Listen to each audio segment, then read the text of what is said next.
Number 10 admits Theresa May did know about the failed Trident missile test. But why are MPs in the dark when American officials are briefing their media?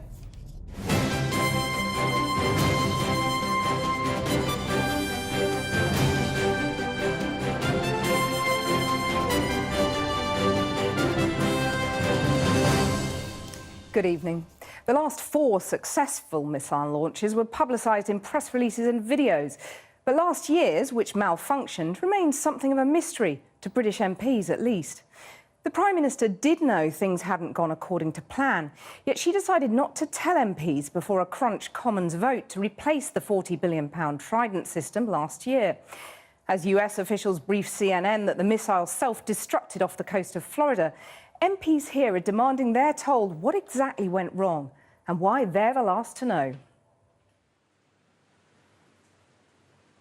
And good evening from an extremely wet and windy Washington, where Donald Trump has commenced his promised carnage of American trade deals, signing a series of executive orders, killing off the Trans-Pacific Trade Deal, banning the hiring of any more government employees and cutting the funding of abortion services for women in the developing world. Tonight, I ask one of his closest advisers, with the lack of White House experience in his administration, who will advise him. I love the fact that he brings people to the White House. Steve Bannon, Kellyanne Conway, Jared Kushner, Reince Priebus, Donald Trump. Not one of those people has 1 second of federal government experience until this week. Later on tonight's programme, before talking trade with Trump, Theresa May promises an industrial strategy she says will stop Brexit being a spanner in the works. We'll ask a senior Goldman Sachs banker if it's got the business vote. Also... You've been tasered, okay? We speak to the race relations advisor hired by the police to improve links with the black community, only to be tasered on his own doorstep. In a normal circumstance, what they're saying to me is that all black people look alike. That constitutes racism. And should you really worry about burning the toast? Why the Food Standards Agency's cancer warning might leave you feeling browned off. Well, while the media in America are being presented with alternative facts by the White House, it's been all but impossible in the House of Commons to get any facts at all about what went wrong in our nuclear deterrent system last summer. The Defence Secretary, Sir Michael Fallon, said he wouldn't divulge operational details about reports a missile went off course for reasons of national security. But as he spoke, the broadcaster CNN quoted a US official being rather more forthcoming. Our political editor, Gary Gibbon, reports. There have been 5 UK Trident test firings this century, 4 of them publicised with official footage and press releases, but not the test last June. That's because after the missile was fired, an error was detected. Instead of heading off on the planned course from the coast of Florida to the coast of Africa, the missile self-destructed.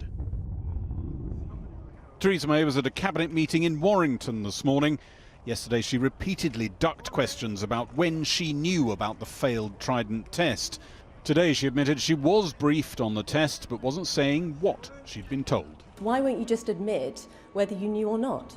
Well, I have just said that I was briefed on the certification of HMS Vengeance and her crew. So you did know? We don't speak about operational details on national security reasons. What I said yesterday is what I have just said to you.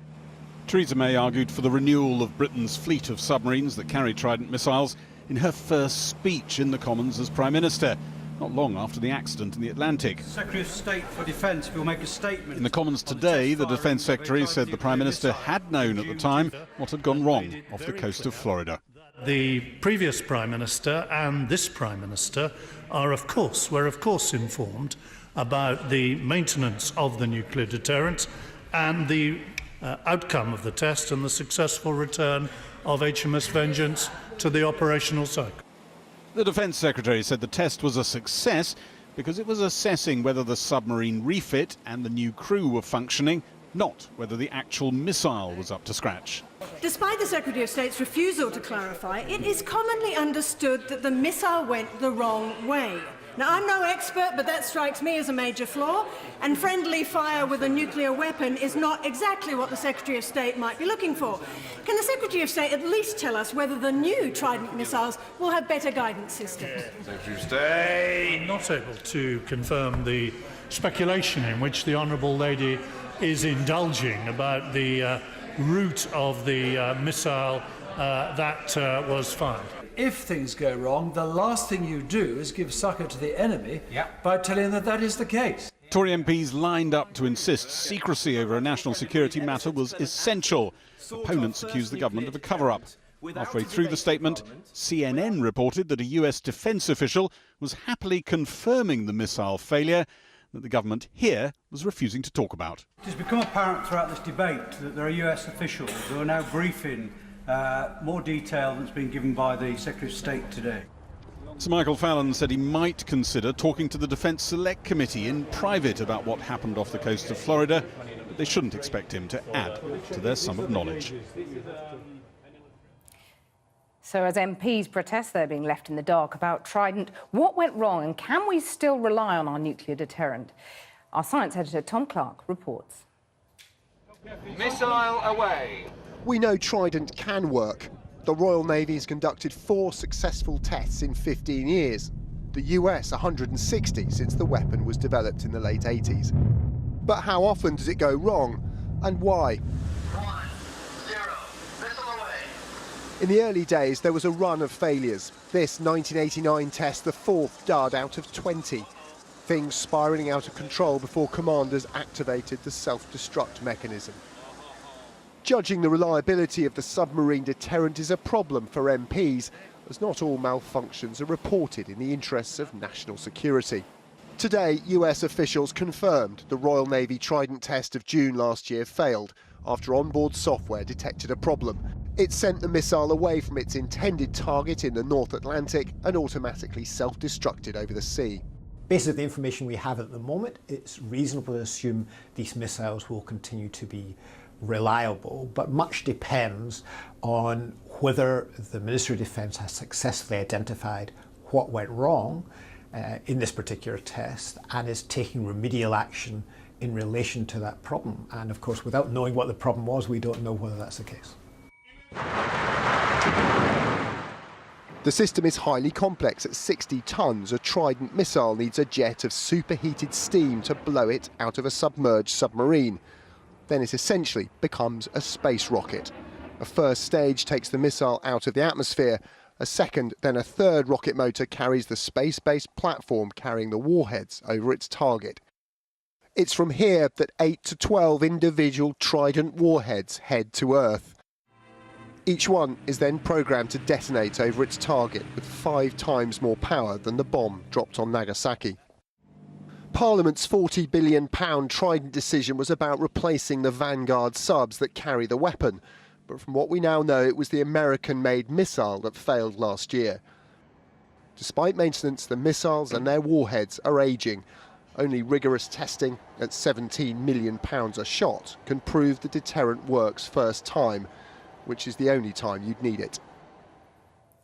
Well, I'm joined now by the Conservative MP Tom Tugendhat, who served in the British Army and as the military assistant to the Chief of Defence Staff, and also by the Labour MP and former Defence Minister Kevin Jones. Kevin Jones first. The Defence Secretary said this was a matter of national security not to release any more details. I mean, he's got a point, hasn't he? Well, that would have been OK if they hadn't, in 2012, done a full briefing on it, given extensive extracts to a book produced by Peter Hennessy, which gives a full report on the missile tests. So therefore, to turn around and say, wouldn't even ask a question on it today, rings a bit hollow. Tom Tugendhat, that is the point, isn't it? The 4 previous ones, which were successful, there were press releases, there were videos, it does make you a little bit suspicious, doesn't it? I think you've got to remember what was being tested here. What was being tested on the UK side was the operational capability of the Vanguard-class submarine, Her Majesty's ship Vengeance in this case. And that was proved to work. That was proved to work after the test. Yes, OK, wasn't entirely successful with the missile. A minor detail. But that is what you test for. That is exactly why you test. And then it was sent to sea operationally capable. Number 10 says its operation is successful. Well, I agree with Tom that you actually test the submarine, but you also test with the missile. That's the reason why you fire it. And on this occasion, it didn't work. And what's been made worse by this, I think, is Michael Fallon completely refused today to answer any questions hiding behind security. Yet in the United States, there are briefings going on about this. That is the point, isn't it? It's the cover-up, or alleged cover-up, that's the problem here. I mean, if they were open about what had gone wrong, it would be fine. The fact is, Russia probably knew about this test. CNN's been briefed by the American officials. You know, everybody seems to know apart from British MPs. Well, I'm not sure that's entirely fair. The reality, as Kevin knows very well from his own time in government, is the British government doesn't talk much about nuclear operations, doesn't talk about special forces, doesn't talk about intelligence operations. So why did it talk in the past about these? Well, I would argue that those were errors, but what it did in the past was chose certain bits of footage and certain aspects to talk about, and obviously all aspects of military operations are used operationally, and therefore advertising capability is certainly a military purpose, and I think we can all understand why one would not want to advertise areas where it wasn't entirely perfect, particularly when you're working on the improvements. I mean, I know you're not a unilateralist, but I mean, there are plenty on your benches. Michael Gove, the former cabinet minister, says to hear unilateralists complaining about a Trident malfunction is like, quote, eunuchs complaining about Viagra. Well, no, I actually support and would and continue to support the independent nuclear deterrent. I voted for it last year, and I don't think this would. So you're not a eunuch? Certainly not. But I think this would not have changed the vote last year.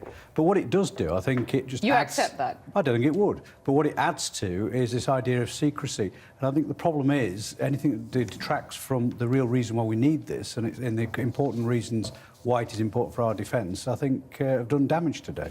It is deeply unfortunate that this information wasn't out there before the vote, isn't it? Even if, as Kevin accepts, it didn't change anything. Look, I don't think it would have made any real difference to the vote. Kevin's absolutely right. And Kevin has been a very impressive advocate of the nuclear deterrent for many, many years, and has explained in numerous ways and given some very fine speeches, actually, on the importance of the deterrence to Britain's military capability. So I'm absolutely in agreement with him and couldn't argue differently. But the fact that this did not perform as it was expected to raises doubts among those who have doubts already. Well, that assumes that we know why it didn't perform, and neither Kevin nor I do. Know, isn't it? Well, no, it's why the government needs to know, why the Royal Navy needs to know, and why the missiles engineers need to know. It's not why you and I need to know. We just take Kathy. their word for it. Well, the reality is, Kathy, that military secrets are secret for a purpose, and that is to prevent the enemy being able to defeat our weapon systems. And this is a phenomenally complex weapon system. Giving away exactly what went wrong and how and why would be one aspect in allowing the enemy to potentially defeat it. You don't need to worry your pretty little head about it. You know, the government's in control, trust the government. But no one was suggesting that today, that they wanted classified information.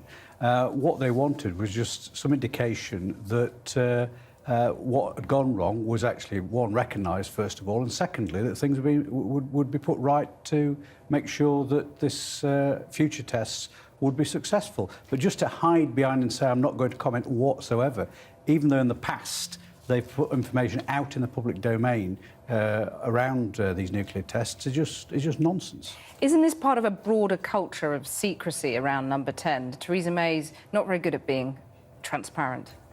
No, I wouldn't agree with that at all. I think Theresa May has just given one of the most transparent speeches a Prime Minister has given, which she gave last Tuesday, in explaining exactly what we're aiming for in the European Union. She has been extremely open, as you'll remember, as Home Secretary, in crime figures. She was extremely clear in the policies that she was taking towards national security, including getting rid of Abu Qatada from this country. She has been extremely open where it is appropriate to be so.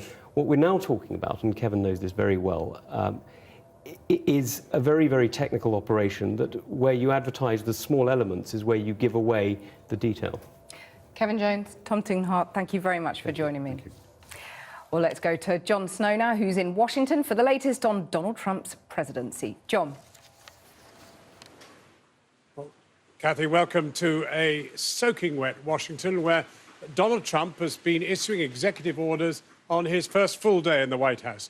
Behind me, he has withdrawn America from the Trans-Pacific Partnership trade deal, declared a freeze on hiring any new public officials apart from the soldiers, and is stopping federal money going to any organisation that provides abortions to women in the developing world.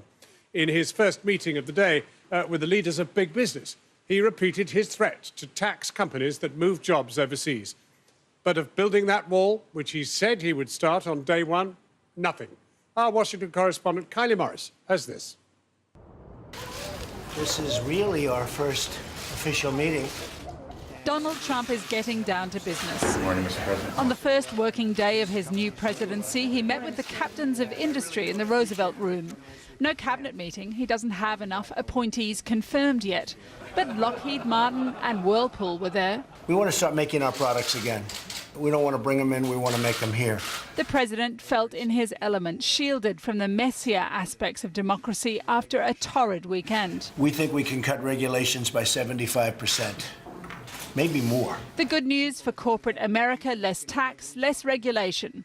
The bad: manufacture abroad and we'll punish you. A company that wants to fire all of its people in the United States and build some factory someplace else and then thinks that that product is going to just flow across the border into the United States, that's not going to happen. They're going to have a tax to pay, a border tax, substantial border tax. But the protectionist in chief knows free trade deals will derail his plans. So today, with one of his first executive orders, he banished forever the sweeping Trans-Pacific Partnership. We've been talking about this for a long time. A project beloved of Barack Obama that would have covered 40% of the world's economy, undone with a flourish. The elevation of a businessman president, unencumbered by political experience, delights Mr. Trump's supporters. It's one of the reasons they wanted him so desperately in the White House. But it's also put his administration under a cloud. Revenue to his businesses from foreign governments is the focus of the first lawsuit against the president. Prominent ethicists and constitutional lawyers lodged it in Manhattan today, accusing him of violating the Constitution. They also hope their efforts might force the publication of the president's tax returns. We're going to seek them in discovery. So this is a vehicle, in order to enforce the Constitution, to get those taxes. 75% of Americans, many Trump voters, agree we must have them. It's unprecedented not to. We're going to get them. That I will support and defend the Constitution of the United States. Not if these people have anything to do with it. President Trump's inner circle now sworn into their positions and sworn to further his America First agenda. We will prove worthy of this moment in history, and I think it may very well be a great moment in history. It's not a diverse team, but it reflects the demographics of those who voted for him, and he's made clear they are his first priority. Well, now, in the last half hour, down there in the White House, somewhat grey house tonight, at his first official press briefing, the White House press secretary, Sean Spicer, initially joked about his popularity amongst the media, but was then asked about the promise to start building that wall on day one. And well, yes, a little bit of obfuscation. I think he's trying to suggest that really this is about symbolic acts by the president at this stage. So it's very important that on the first day in the White House, first working day, he sits down and has a breakfast with the heads of big business, because this will be a corporate leadership like America has never seen before. Then we have these executive orders moving against any NGO that promotes or provides abortions abroad. They can't act on Roe versus Wade at the moment. They don't have the numbers in the Supreme Court, but this is about telegraphing an intention to do something, and it really kind of feeds the base and the supporters who want him to act on that. The action on the TPP, you know, moving against multilateral trade, moving towards a footing of bilateral trade agreements, and a freeze on federal hiring, again, kind of shrinking Washington, shrinking big government. But on the question of the wall, he was asked that very thing. He had promised day one, the wall, it's going up. Here's what he said. When will you start building on the border wall? I think the president has noted that this was a serious priority of his throughout the campaign. He has already started to work with Congress on the appropriations avenue of that. And so he is doing everything he can to direct agencies and Congress to commence with that work as soon as possible. Anything else significant? Well, I mean, just as I came on air, he was starting to get into a back and forth about telling the truth, which of course stems from this disastrous weekend of alternative facts and kind of second-guessing who had the biggest crowds at which inauguration. That's been taken very seriously here. He's being asked to account for that. But I think also he's, again, criticised the Democrats. They have very few people ready to go. This cabinet looks thin. I think only 2 or 3 people have been confirmed. So, again, pushing the Democrats to let the cabinet be formed, let these secretaries be appointed so Donald Trump can enact the kind of change he wants to. For the moment, Kylie, thank you, and she'll be back later in the programme. Well, that White House briefing is still going on behind us. We will bring you more of that, as I say, later in the programme. Now, we're really wondering how Americans who voted for Donald Trump are now reacting to President Trump's first few days in office and the row with the media that Kylie has just mentioned. Our international editor, Lindsay Hilsum, joins us now from Woodbridge, Virginia. Lindsay. John, as you can see, I'm in a diner. I'm less than an hour's drive from where you are. But whereas in Washington, over the weekend, there was this forensic stuff about how many people were at the inauguration, and President Trump saying it was 1 million, it was 1.5 million, and it being very clear from the pictures that it wasn't, and then sending his press secretary out basically to lie on his behalf. You know, here, I've been talking to Trump supporters. They say it doesn't matter at all. It's a detail. They're not bothered about it, and they say get used to it. One said, he's not a silver-tongued politician. He's a businessman. Anyway, all politicians lie. So I sat down with a couple of guys who I met here in the diner. They were Trump supporters, and I asked them about facts, about alternative facts. That was the phrase used by one of the president's aides, and about President Trump's first weekend. I think so far, so good. I think there's going to be a lot of herks and jerks. Those things are some of those little bumps that maybe in the future you'll see him pick and choose his battles a little more carefully. I think it's very simple. I think he came out of an environment where, you know, basically you win in New York real estate through intimidation and force of personality. I think he's still carrying some of that habitual, you know, way of reacting to things over into his new job, but I don't think that will persist. I think this whole administration feels an obligation to challenge the press when they believe that things are not being reported from a total perspective. And when you get in, but the pictures showed that the crowd was smaller. It was proven. So I don't think the average American, let me ask this, cares. So what? It doesn't bother me. And let me just further observe on that point. This really is not about the numbers at the inauguration. It's about defining a new relationship with the press, which is that the new administration is not going to allow itself to be browbeaten into a corner by a mainstream media, which is very Which is saying what really happened. I mean, there was no opinion. I mean, this is the point. It wasn't a question of opinion. It was, on this occasion, a question of fact. This really is not about the numbers at the inauguration. It's about defining a new relationship with the press. You know, it's obsessing. This is typical of the press, to obsess on points of trivia. Here's a great observation that I heard. The Trump supporters take him seriously, but not literally, whereas his critics take him literally, but did not take him seriously. And that's one reason he's not president. And which way do you take him, literally or seriously? I take him seriously. Whether he succeeds or fails, we need a completely fresh thinking at the top of our government, and he's going to provide it. Well, it's raining in Virginia with Lindsay. It's raining here in Washington, where I've been speaking with Donald Trump's first campaign manager, a key individual, Corey Lewandowski. He was absolutely instrumental in shaping candidate Trump's bombastic populist message. He said he's happy letting Trump be Trump, a strategy that many had hoped might be left behind once he reached the White House. So I began by asking Corey Lewandowski if letting Trump be Trump was really the right way to govern as president. I think it's fair to say Mr. Trump's always going to be Mr. Trump. President Trump is going to be President Trump. But he also understands the gravity of the position he now holds and what that means. And now that his decisions truly not just affect himself and his businesses, which he stepped away from, but they affect the country and the world. And I think what you'll see is this president is a person who's extremely thoughtful, who's going to really weigh on some of those decisions. Yes, but spending the first hours of the presidency talking about crowd size and talking about yourself, whilst you should be talking about the CIA when you're visiting their headquarters. You know, John, you know what the tough part is? The bust of Winston Churchill is brought back into the White House for the first time in 8 years. And the bust of Martin Luther King Jr., a civil rights icon, stayed. But that's not what the media reported. You know what the media reported? The bust of Martin Luther King was removed. And that went out to 3,000 media outlets as factually correct. The only falsehood you can come up with from the press was the absence of the statue of Martin Luther King. What this administration is going to do, both President Trump and the White House communications team, is they're going to push back on those false narratives, because they have been treated so unfairly by the media that they are going to make sure through Twitter, through social media, through White House press briefings, that the people are going to have the opportunity to hear firsthand from the administration what the facts are. But the first days were dominated by lies. Look, you've got a freshly inaugurated president.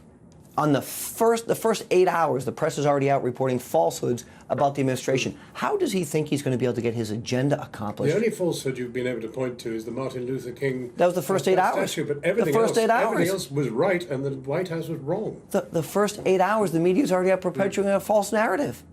So why don't we give the guy a break? Why don't we give the opportunity for a new administration to come in and talk about what the American people want, which is healthcare reform, which is tax cuts, which is immigration reform. We saw today he's going to meet with Theresa May, right? She's coming in first on Friday. She's going to come in. We're going to talk about a new trade deal. We're going to talk about removing the United States from the Trans-Pacific Partnership. That's what's going to be talked about today. He's got his finger on the nuclear button, and if he can't tell the truth on the first day, that's not a happy situation. Look, Donald Trump was against the war from the beginning, right? No, he wasn't. He was against the war. He is recorded in 2002 as supporting it. Let's look at what he said, John.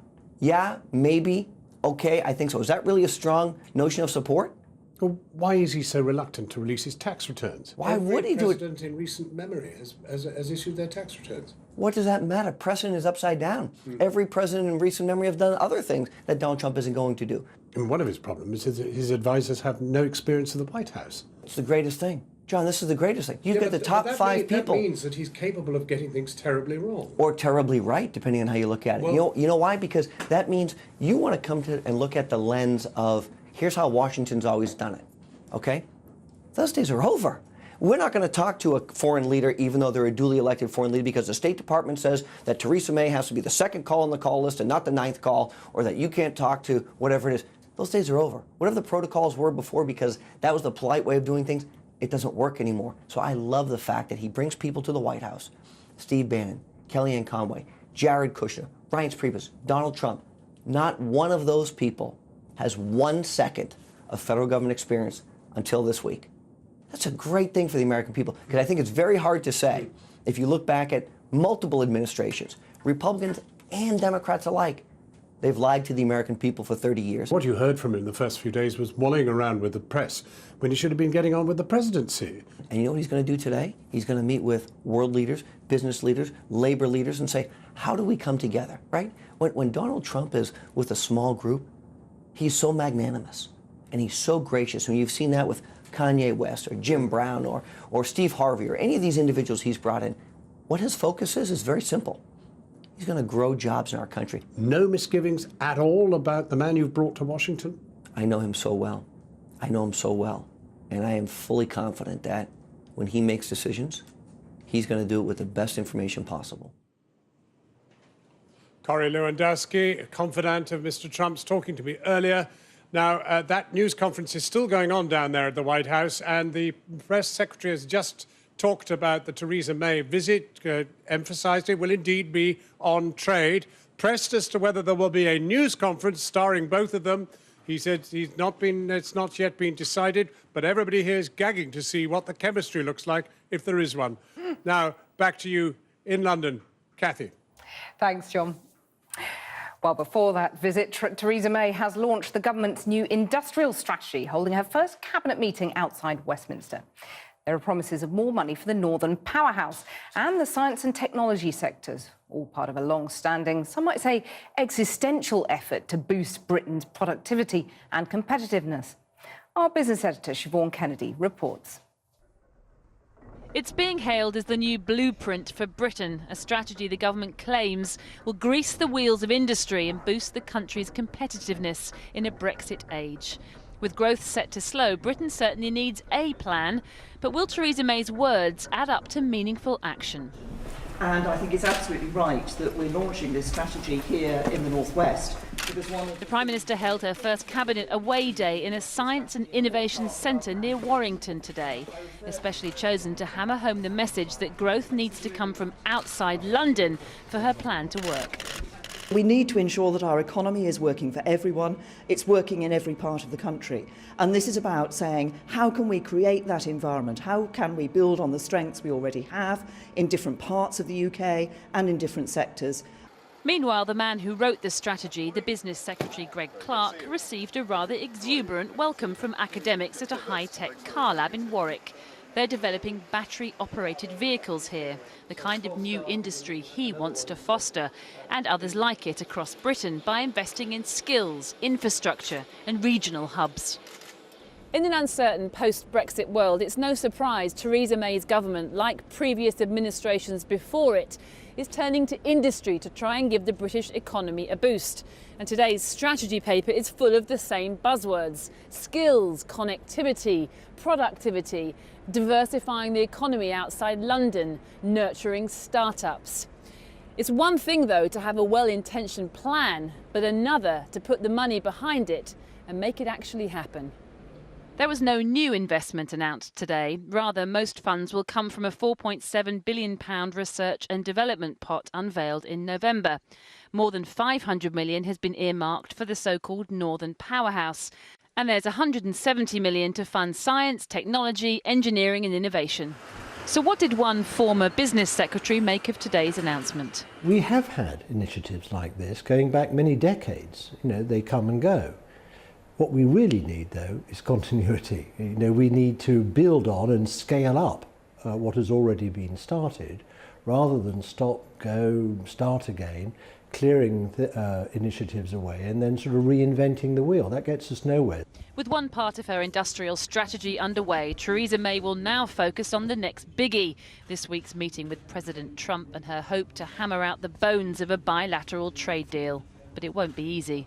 With all the sort of rhetoric that's surrounding this, and sort of Mrs. May trailing off to Washington to sort of be stroked by President Trump, I think she's overlooking the mechanics of trade negotiation, which are a lot harder, a lot harsher, take much longer time if you're going to get something substantial at the end of it than she imagines.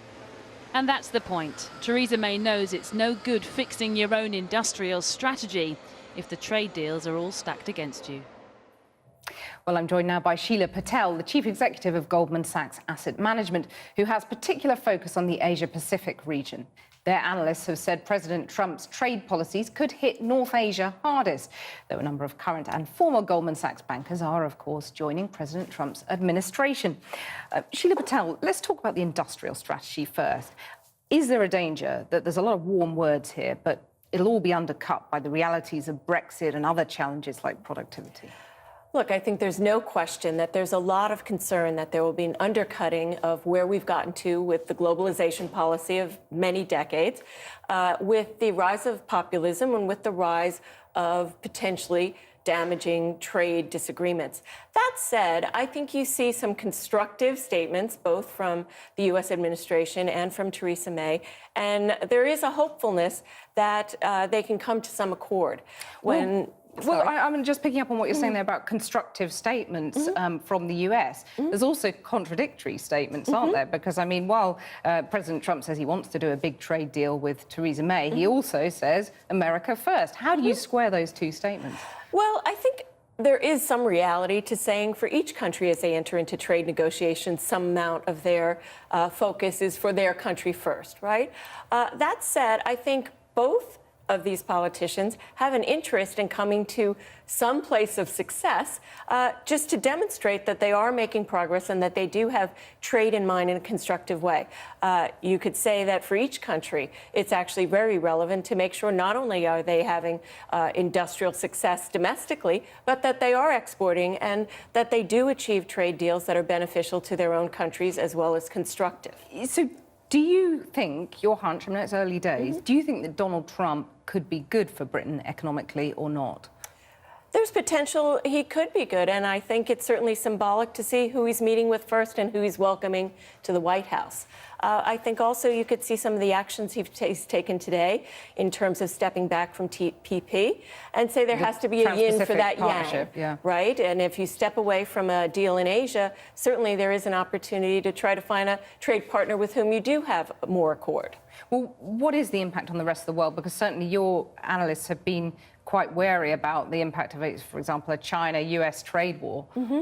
Well, I think no one wants a trade war, and I do think there is some concern about that. Certainly, I think it was a bit of the world turned on its head when in Davos last week you had Xi Jinping talking in a way that sounded quite capitalist and quite globalist, and you've had quite a bit of noise from other countries that have been the leaders of globalization that are more reticent. So I think there's concern about trade war, but I think hopefully both countries are recognizing that that would be very damaging. I think there's also a lot of concern that China becomes a dominant force in Asia trade, which might not be the best news for the UK or the US. I mean, overall, you're sounding quite positive about a Trump presidency, and I wonder whether that's because you think he is going to govern very differently from how he campaigned. For example, on the issue of the number of Goldman Sachs executives he's got in his administration. I mean, at least half a dozen senior jobs given to Goldman Sachs, and he talked about draining the swamp. He's not keeping his promise, is he? Well, it depends on how you define it. Certainly, I would say that, he's pulling people from all walks of life. From a Goldman Sachs perspective, we have over almost 150 years of experience in the financial sector with people being drawn from our organization for many years into public service, and we're proud of that public service.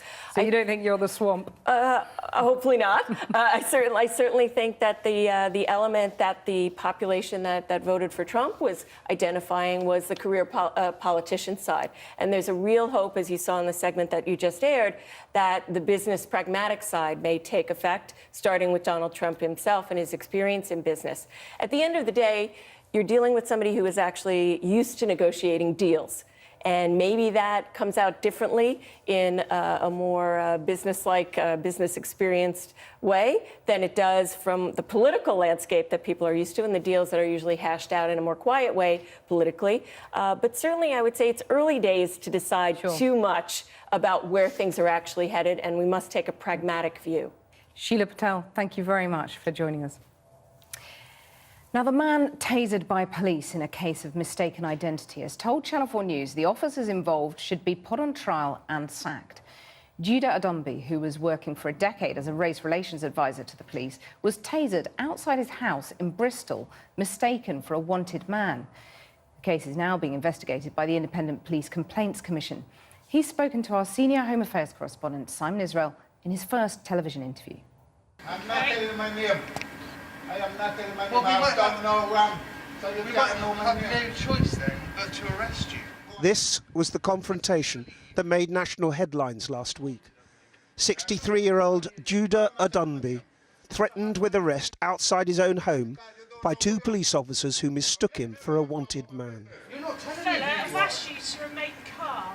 You're going to calm me. Today he gave his first television interview to Channel 4 News. Oh, God. He believes the video footage of the incident shot by his neighbour has ultimately saved his life. I'm so grateful to my neighbour. I'm indebted to him for the rest of my days. So is my children. Oi! He's just trying to get into his house. Looking back at the moment, one of the officers discharges her taser after he tried to go through the gate to his home is overwhelming. Oi! Right, you've been tasered, okay? That was totally unnecessary. All right? And this is kind of very, very, very painful. Is it very painful? Just watching it, I mean.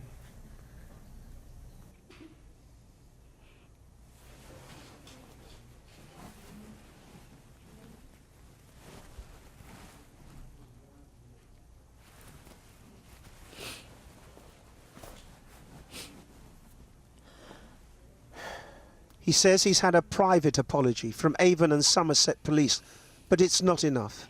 For him, it's racism, nothing more, nothing less, and he should know. For many years, he was one of the force's independent advisors on that very issue. In a normal circumstance, what they're saying to me is that all black people look alike. That constitutes racism. Right? If it was a white European walking with his dog, and they're looking for another white European, they're not going to just come to you and just stop you as a white European. And furthermore, even if for accident's sake, should in case they'd asked this particular individual for his name, they would have said to them, I'm not, and they would have leave him and let him go about his business and do whatever he's doing. Why didn't you give your name?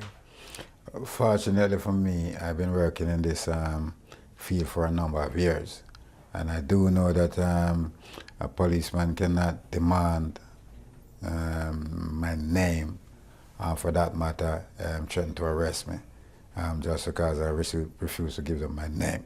There's my ID! There's my ID! The footage is now being studied by the Independent Police Complaints Commission. But the incident has enraged some in the local community and questioned the routine use of tasers. For want of a better word, blood is boiling. My community is multicultural, so everyone in my community. Blood is boiling? Yes, they're not very happy about this whole bit. Because they're saying, if you have done that to an elder, respectable man such as Judah, what you're doing to the rest of the youngsters, which is not coming to force. So they're very, very concerned. But the local police federation has come to the defence of the two officers. It says they were only doing what the public expects of them when faced with someone who they say was uncooperative and rude. Simon Israel reporting there. Michelle O'Neill will replace Martin McGuinness as leader of Sinn Féin in Northern Ireland, the party confirmed today. Mr McGuinness resigned as Deputy First Minister in a protest at a botched energy scheme run by Sinn Féin's coalition partner. He then stood down as party leader due to illness. O'Neill will have just 5 weeks to prepare for the election triggered by his departure. I feel an enormous responsibility on my shoulders. And while I don't underestimate my task, given the changing political world locally, nationally and internationally, I will not let you down. What we're seeking is integrity in the political institutions. That's what Martin McGuinness stands for. That's what Sinn Féin stands for. And that's most certainly what I stand for. Gora Mila Mayagov. Now, a secret Iranian court has rejected the final appeal of Nazanin Zaghari Ratcliffe, a British charity worker who was sentenced to 5 years in jail. She's been imprisoned in Iran since last April when she was accused of attempting to overthrow the regime. In a moment, I'll be speaking to Nazanin Zaghari Ratcliffe's husband, Richard. But first, here's Diana Magnay.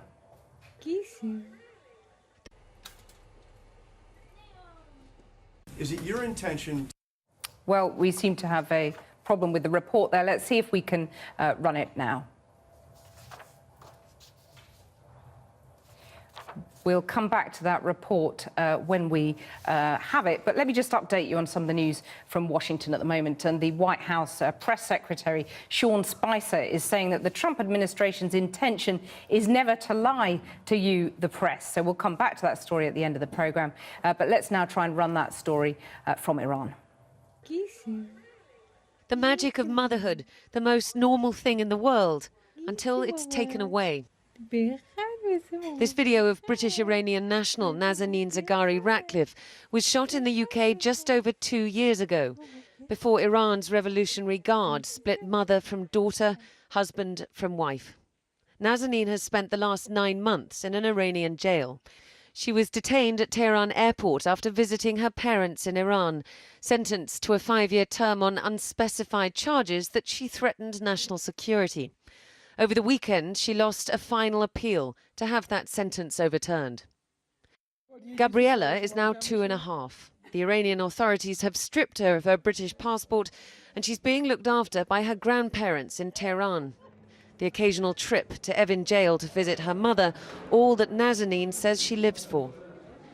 Iran now claims that her husband Richard Ratcliffe is a British spy, and accused Nazanin of working for BBC Farsi, which they distrust.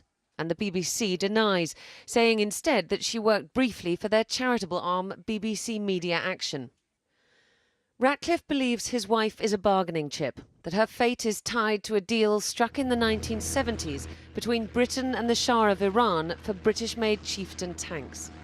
The Shah paid up hundreds of millions of pounds, but then came the revolution. Britain never delivered, and in 2010 an international trade tribunal ruled that Britain should pay the money back.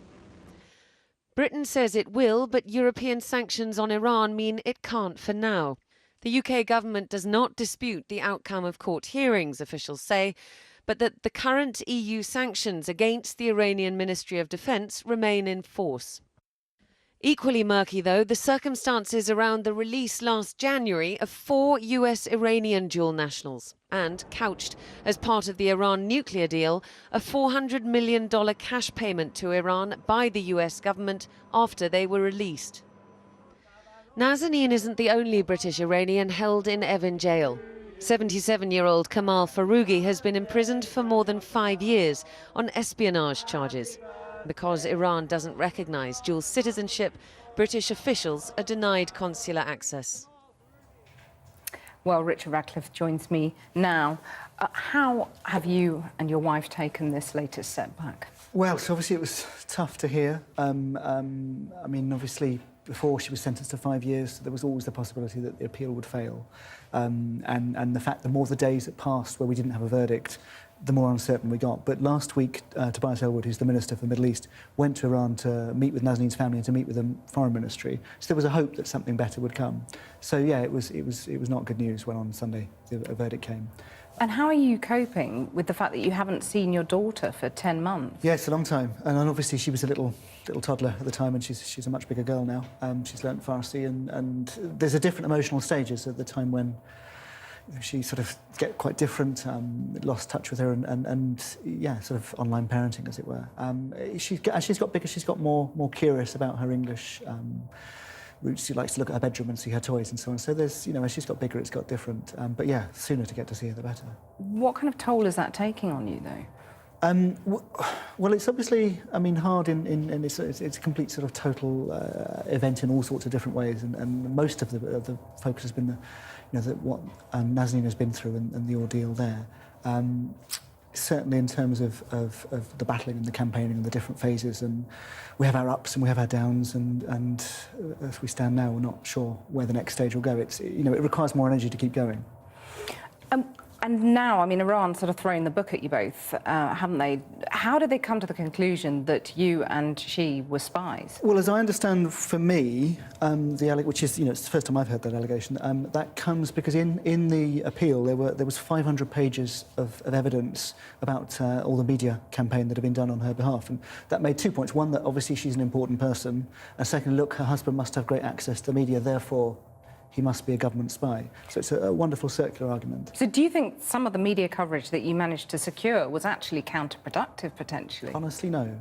I think, the argument could be made, but honestly, no, I'm sure that's what she would have wanted. It's what she's always said she would have wanted. Other families have said, listen, if the Revolutionary Guard are telling you not to do something, it's probably a good rule of thumb that you should be doing it. And do you have any regrets about attacking the Foreign Office for the way they've handled this, or do you feel that was the right approach as well? No, I've tried to be honest always, and they are sincere and decent people as well. I've got problems with the policy, but I try to be honest at all times and call things as I see them. Yeah. Richard Ratcliffe, thank you very much for coming in. Thank you. After the break, don't burn your toast or you'll live to regret it. Are government scientists right to warn that overcooking bread and potatoes causes cancer?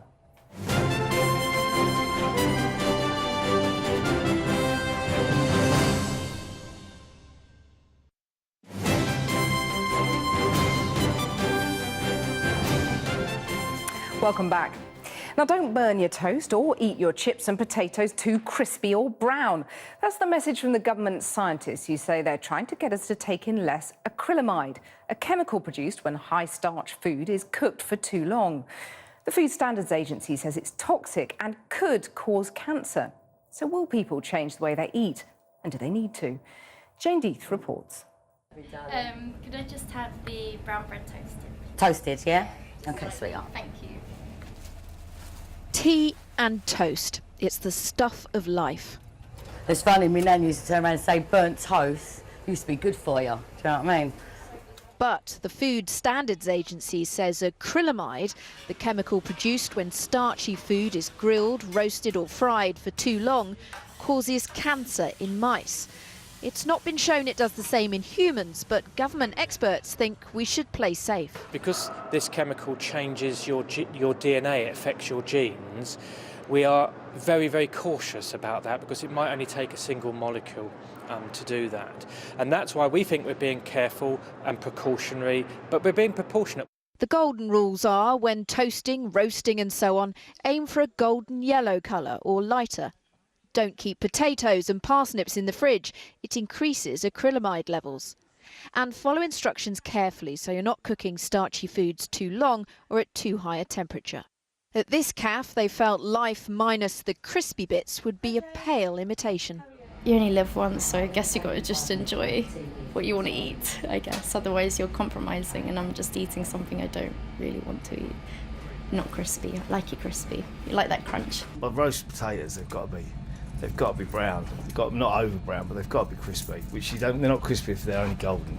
The truth is, even acrylamide addicts could swallow 160 times more before they hit levels shown to be risky in mice. But other things like keeping to a healthy weight, generally enjoying a healthy balanced diet, cutting down on alcohol, all of these things are shown to reduce the risk of cancer. With acrylamide, with how much burnt toast you eat, how you like your roast potatoes, this is less certain. So it's a good idea to be on the safe side, as the FSA is suggesting, but I would pay more attention to the broader, well-established risks.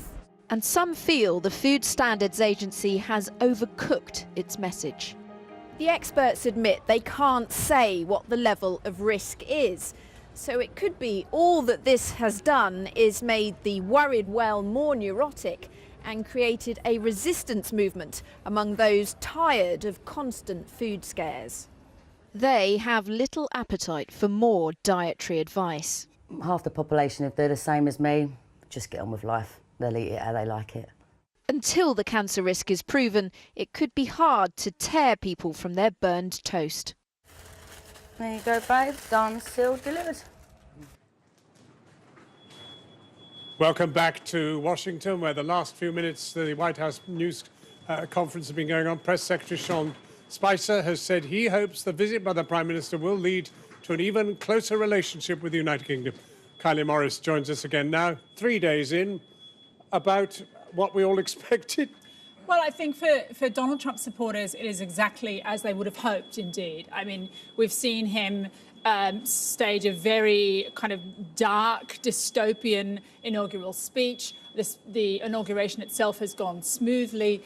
He's had a rip-roaring argument with the mainstream media, which is also kind of red meat for his base. And he is moving already on key issues, on Obamacare, on trade. He's meeting with big business. So he's signalling all the kinds of messages that they would have hoped in this time. I might just go back to this argument that he's had with the media. Of course, it began with a debate over the numbers who turned up to the inauguration parade, with some outright untruths being spoken at the end of last week, or on Saturday at least, by Sean Spicer. This briefing is still going on, but he was asked again to address the idea of whether or not we can rely on someone like him to tell us the truth. Is it your intention to always tell the truth from that podium, and will you pledge never to knowingly say something that is not factual? It is. It's an honor to do this, and yes, I believe that we have to be honest with the American people. I think sometimes we can disagree with the facts. There are certain things that we may not fully understand when we come out, but our intention is never to lie to you, Jonathan. It is a two-way street. There are many mistakes that the media makes all the time. They misreport something, they don't report something, they get a fact wrong. I don't think that's always to turn around and say, okay, you were intentionally lying. Well, I suppose remembering that he came from the roots of reality television, this is the Big Brother house and he's in it. Well, I think what matters is the kind of perceptions of reality and how this story of this White House is going to be told. I think what matters about the question of untruths and whether or not you can rely on the White House is if they're prepared to lie about inauguration numbers, are they then prepared to lie about the number of American soldiers killed in some kind of in a war overseas? So that all matters hugely. But Donald Trump was sent here to be a disruptor. And that's exactly what he's doing. So for the people who voted for him, it has been a perfect first few days, and they'll want to see more of it, and as fast as they can, they can see it. Very busy. Well, that's it. Donald Trump's first working day in the White House here in Washington. We're back tomorrow at the usual time. That's Channel 4 News. Have a great evening.